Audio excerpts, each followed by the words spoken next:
Tonight, Jessica Jones returns, the spectrum of kryptonite, Strange New Worlds has a date, and Max gets modified. All that and more on this edition of Multiverse Tonight. Welcome to Multiverse Tonight, your source for geek news. We dissect films, games, comics, and much more, bringing you insightful commentary on pop culture. This is Multiverse Tonight. Now, here's your host, Thomas Town.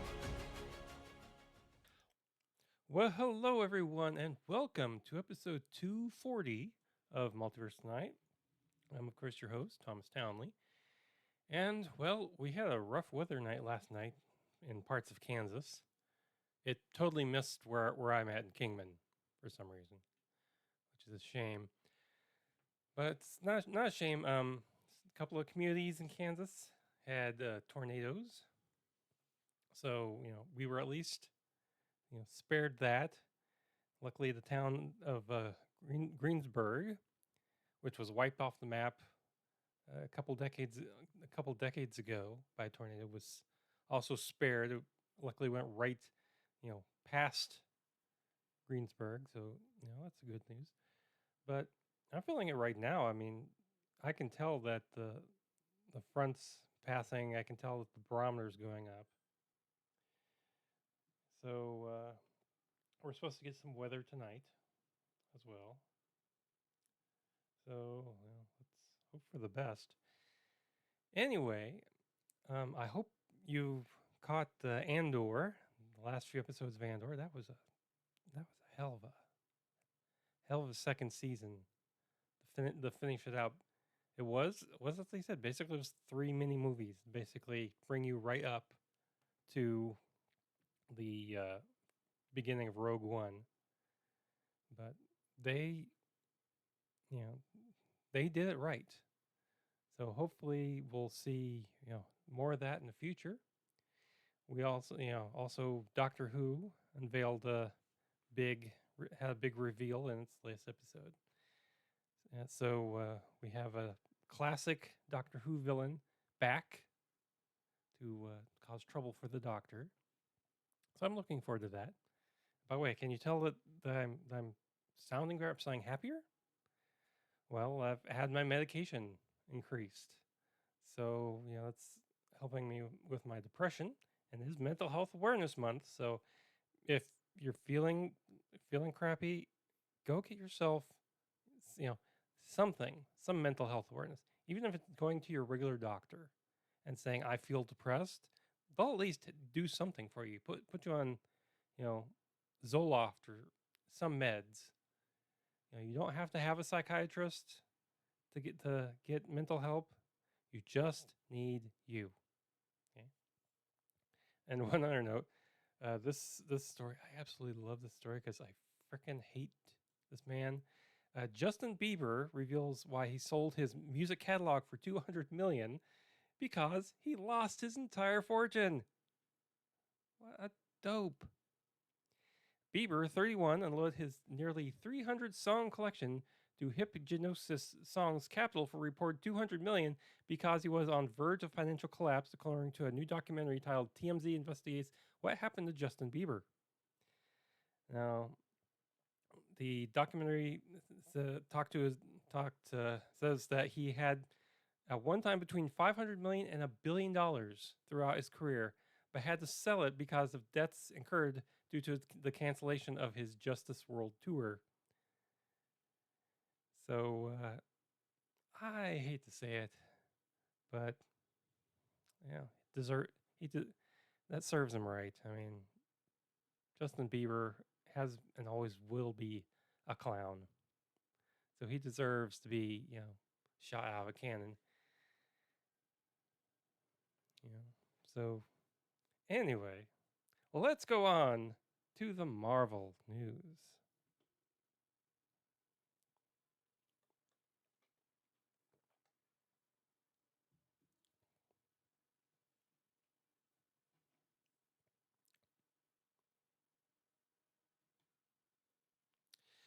And Marvel News begins with Krysten Ritter, who is officially back as hard-fighting, hard-drinking Marvel hero Jessica Jones. The announcement was made during Disney's upfront presentation to advertisers in New York this past Tuesday, Ritter took the stage with Charlie Cox, star of Daredevil Born Again, to reveal that she'll be joining the show for the second season. Quote, Ritter said, quote, "It's so great to be back, returning to Jessica after 3 seasons and the Defenders, and now joining the MCU. I'm so excited to bring back this iconic character, and without giving too much away, there is much more in store for Jessica Jones. This is going to be an incredible season." Now, Ritter first played Jones in the self titled Netflix series that debuted in 2015. Jessica Jones was one of 5 Marvel shows to air on Netflix alongside Daredevil, Luke Cage, Iron Fist, The Punisher, and the crossover series The Defenders. Now, Jessica Jones ultimately aired for 3 seasons, with its final Netflix season airing in 2019. It was canceled along with the other Marvel Netflix shows when Disney initiated plans to air Marvel Cinematic Universe shows on Disney Plus. So that's good. I loved the first season of Jessica Jones. Where she went up against the Purple Man. That was that was a good show, tough show. So I'm happy to see Jessica Jones, getting into the MCU officially.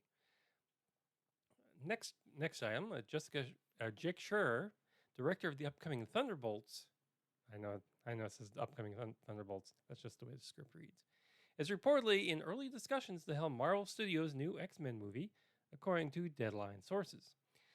Following a recent meeting, Schreier is considered the frontrunner for this highly anticipated project, with Michael Leslie having penned the script and Kevin Feige producing. Marvel Studios is taking a deliberate approach to selecting a director, mirroring their patent process in finding writers for the film last year. Schreier emerged as a leading candidate after positive early reviews to Thunderbolts, which has since garnered strong reviews and a significant $162 million global opening, marking Marvel's best reception in years. Schreier's positive experience collaborating with Marvel on Thunderbolts, hailed as their best reviewed film since Spider-Man No Way Home, played a significant role. Marvel executives were also aware of Schreier's enthusiasm for the X-Men comics, making him a natural contender to pitch his vision for a new movie. Even before the positive buzz around Thunderbolts, our studios were eager to work with Schreier. However, sources indicate he has recently declined other offers, signaling his focus on potentially directing the X-Men film. Now, Marvel's tendency is to offer significant projects to directors following successful collaborations.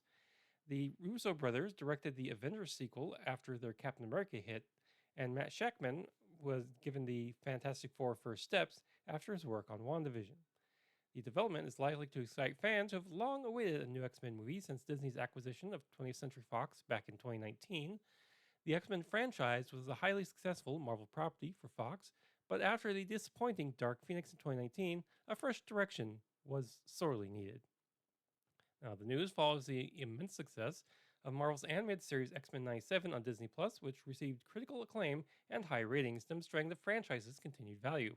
Additionally, Deadpool and Wolverine's billion-dollar global box office success in 2024 brought the potential of the X-Men universe into highlight. Disney announced on Tuesday that Captain America Brave New World, one of the latest films from Marvel Studios, will begin streaming exclusively on Disney Plus on May the 28th. The Falcon and the Winter Soldier's Anthony Mackie returned in the film as Sam Wilson, who now wields the shield as Captain America. After meeting with newly elected U.S. President Thaddeus Ross, Wilson soon finds himself in the middle of an international incident. In a race against time, he must discover the reasons behind a nefarious global plot before the true mastermind has the entire world seeing red. Directed by Julius Onde, the film also starred Danny Ramirez, Shira Haas, Zosha Rogmore, Carl Lumbly, Giancarlo Esposito, Liv Tyler, and Tim Blake Nelson, with Kevin Feige and Nate Moore producing. Captain America Brave New World hit theaters in February, grossing over $415 million worldwide. Marvel's follow-up Thunderbolts has taken in $273 million and remains in theaters. Next up, The Fantastic Four First Steps on July 25th. Lisa Colon-Zayas, a fan favorite on FX's The Bear, has closed the deal to join Spider-Man Brand New Day, the 4th installment in the Spidey saga from Sony Pictures and Marvel Studios. Deadline has learned that reps for Sony and Marvel have declined to comment. Details as to Colon-Zayas' role remain stuck in a spider's web. The Emmy winner joins the ensemble led by Tom Holland, who of course plays Pierre Parker, with Stranger Things Sadie Sink on board in mystery role. Zendaya and Jacob Batalon, who respectively played Peter's love interest MJ and close friend Ned, are expected to return. The pick is scheduled to swing in the theaters on July 31st, 2026. Now let's go on to the DC Comics news.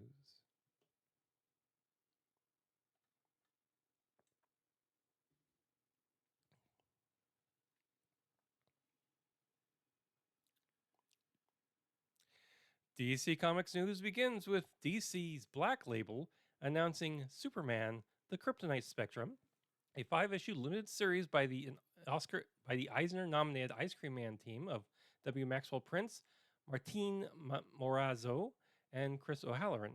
This genre-defying series will reimagine Superman as he encounters every type of kryptonite, including 4 newly discovered ones in deep space, prompting him to consult Batman to understand their effects.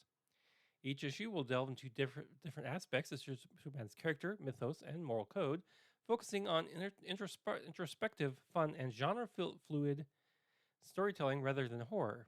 Prince emphasizes their intent to use their unique storytelling approach to create a strange and timeless yet grounded Superman story, exploring the effects of not only known kryptonites, but also new colors like purple and cobalt.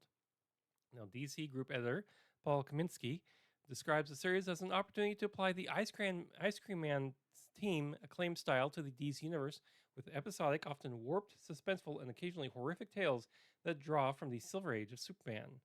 He highlights the series as a statement of the franchise's forward-looking approach to talent and creativity. Prince adds that beyond the novelty of new kryptonites, the series will also explore relabeled human problems using the idea that home hurts, as kryptonite is the piece of Superman's destroyed home, and applying this concept to other heroes. He promises a blend of sad, funny, and strange elements with make your jaw drop Man of Steel, Man of Tomorrow moments, and a generally happy tone. Superman, the Kryptonite Spectrum #1, with a main cover by Morazzo and variant covers by Tula Lotay, Juan Ferreira, Wes Craig, a foil variant, and Alex Ekman Lon, a 1 in 25 variant, will be available in comic book stores on August 13th, 2025. Now let's go on to the Star Trek news. The wait for Star Trek fans has been more painful than a phaser blast to the face. The season 2 finale of Star Trek Strange New Worlds aired on August 10th, 2023, and left fans on major cliffhanger as a war between the Federation and the Gorn seemed inevitable. Season 3 of Strange New Worlds will now kick off on Thursday, July 17th, nearly 2 years after, and will air weekly on Paramount Plus until September 11th, I should say. In early April, Star Trek released the season's official teaser trailer, but didn't give much away in terms of how the show will progress. Paramount says the new season will include, quote, a villain that will test our characters' grit and resolve, unquote. Star Trek Strange New Worlds will be the first new Trek released since the direct-to-streaming Pile of Crap, Section 31. That film was a steaming bag of dog doo. Strange New Worlds is set in the decade preceding the original series and features Anson Mount as Captain Christopher Pike, Rebecca Romaine as #1, and Ethan Peck as Spock on the USS Enterprise. I'm so ready for this show. I need some new Star Trek. They were doing so well. They had plenty of Star Trek. And then, poof, nothing. It's like Paramount Plus kind of lost the thread. Get back on it, Paramount. Anyway, let's go to the geek news.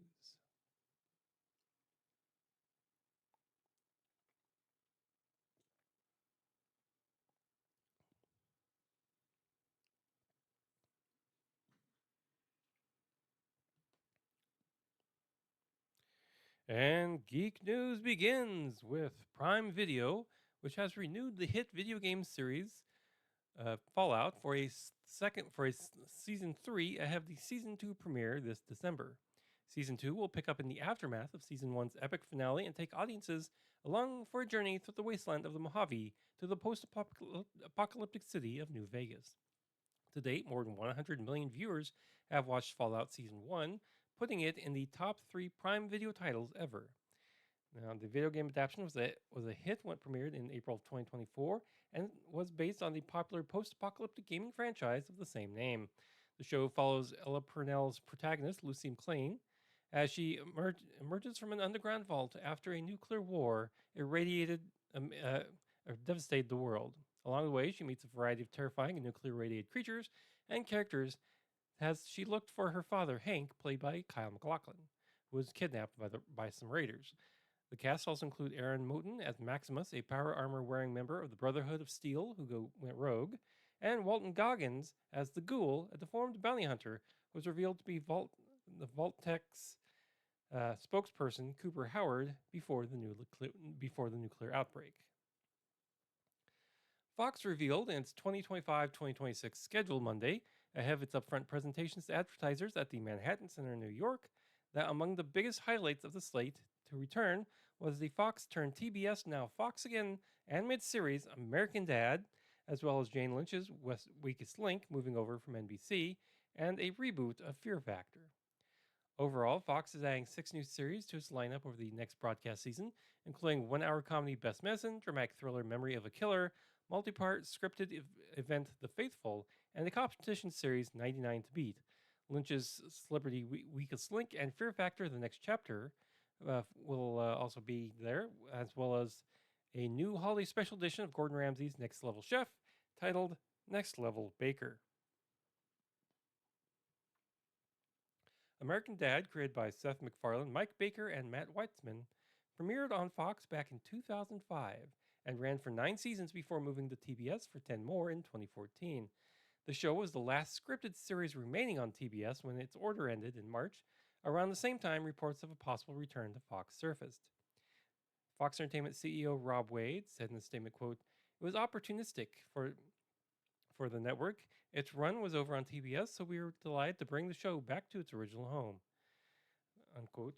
Fox officially cemented the return of American Dad in early April when it joined fellow long-running animated shows The Simpsons, Family Guy, and Bob's Burgers, all of which are produced by Disney's 20th Television Animation, and receiving a massive 4-season order, which will take all 4 shows through the 2028-2029 season.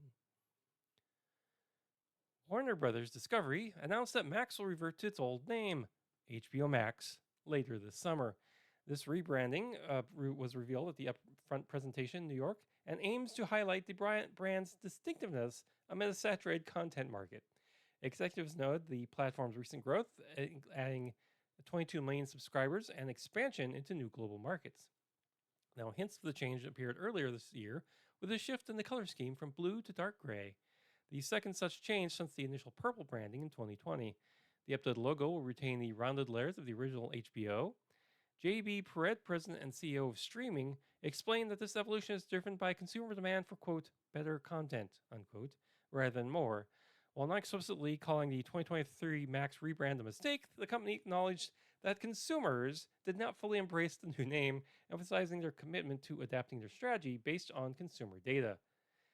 Now, during the presentation, Perret and Casey Bloss, chairman and CEO of HBO and Max Content, reviewed the strategy service's 5-year progress before unveiling the change, which was met by laughter and applause. So, yeah, did anybody really just stop calling it HBO Max? I mean, it's like it's always Max, or it's always HBO, and also Max isn't a very descriptive term. You want people to know what you're getting. Max is a name. It's, you know, they might as well renamed it Max Power. So it's better that HBO Max gets that name back. Ryan Kira Armstrong from Star Wars' Skeleton Crew and Firestarter has landed the lead opposite Sarah Michelle Gellar in the Buffy the Vampire Slayer reboot, which has a pilot order over at Hulu. Armstrong will play the new Slayer in the untitled Buffyverse project, which Gellar will executive produce, in addition to reprising her signature role as Buffy Summers. Oscar winner Chloe Zhao is directing the pilot, written by Nora and Lilia Sugerman. No additional information has been provided about the project, which is referred to as the next chapter in the Buffyverse, which comes from 20th Television and Searchlight TV. The character, played by Armstrong, is described in casting materials as an introverted high school student. Now, there is some symbolism in Armstrong's casting as Geller's spiritual successor. The actresses' names, Ryan Keir Armstrong and Sarah Michelle Gellar, share the same cadence, but it was Armstrong's acting chops that won her the role, according to Geller. Quote, "From the moment I saw Ryan's audition, I knew that she was only one girl that I wanted by my side. To have that kind of emotional intelligence and talent at such a young age is truly a gift. The bonus is that her smile lights up even the darkest room." Unquote.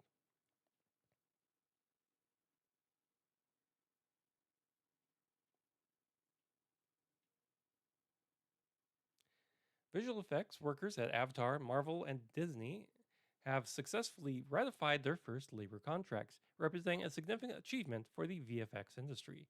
The contracts, secured through the efforts of IATCE, provide standard union benefits such as overtime pay, eligibility for the motion picture industry pension and health plan, meal penalties, rest periods, and turnaround times.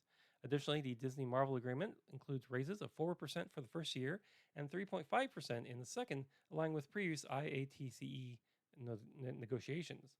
IATSTE International President Matthew Loeb commended the bargaining units for their successful negotiation of fair contracts, highlighting their leadership and determination through the process. Unionization efforts saw unanimous support from Marvel workers in a 2023 vote, followed by a similar outcome for Disney VFX workers. Avatar VFX workers voted in favor of unionization back in January of 2024. Industry professionals have lauded these agreements as a crucial victory for the entire VFX sector.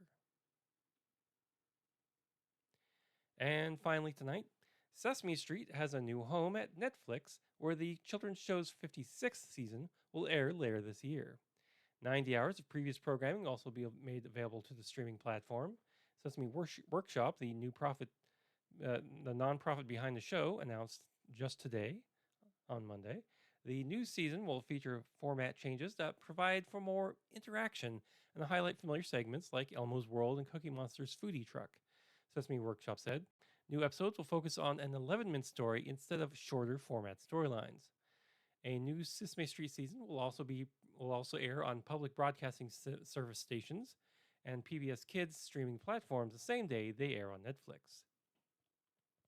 In a statement from Sesame Workshop, quote, "This unique public-private partnership will enable us to bring our research-based curriculum to young children around the world with Netflix's global reach, while ensuring children in communities across the U.S. continue to have free access to public television to the Sesame Street they love." Unquote.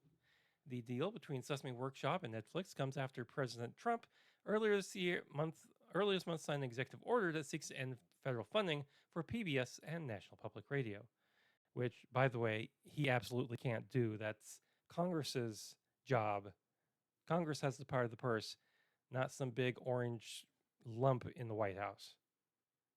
So stick it, President Trump. Anyway, that brings us to the end of our show for today. Now, be sure to check us out on social media. We're at Blue Sky and Twitter, at Multiverse Tom, Threads, Facebook, and Instagram as well at Multiverse Tonight. And if you've gotten some value out of the show and would like to pay it back, head on over to Multiverse Tonight, where you'll find our Patreon and Ko-fi links. Check our show notes, visit our TeePublic store, and so much more. You can leave some feedback as well. Now, if this is your first time listening, thank you very much and welcome. Now, go ahead and hit that subscribe button and share us with others. Now, thanks to Hot Dope for the intro music and Lobo Loco for the outro theme music. Thanks for watching this edition of Multiverse Tonight.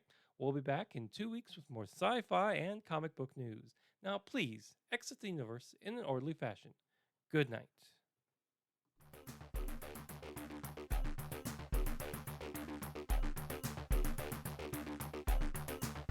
Multiverse Tonight is copyright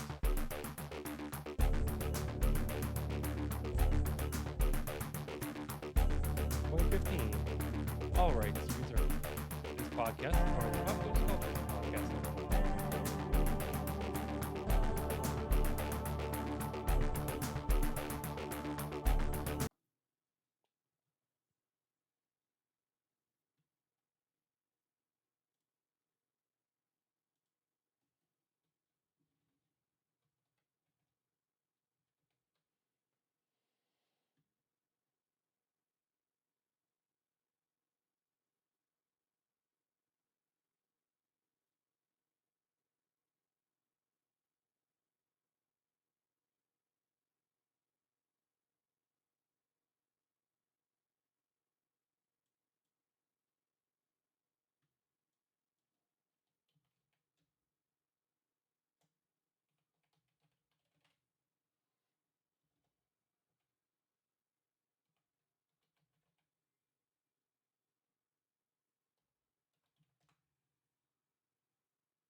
Multiverse Tonight is a production of Half-Baked John Productions, copyright 2025, all rights reserved. This podcast is part of the Pop Culture Podcast Network.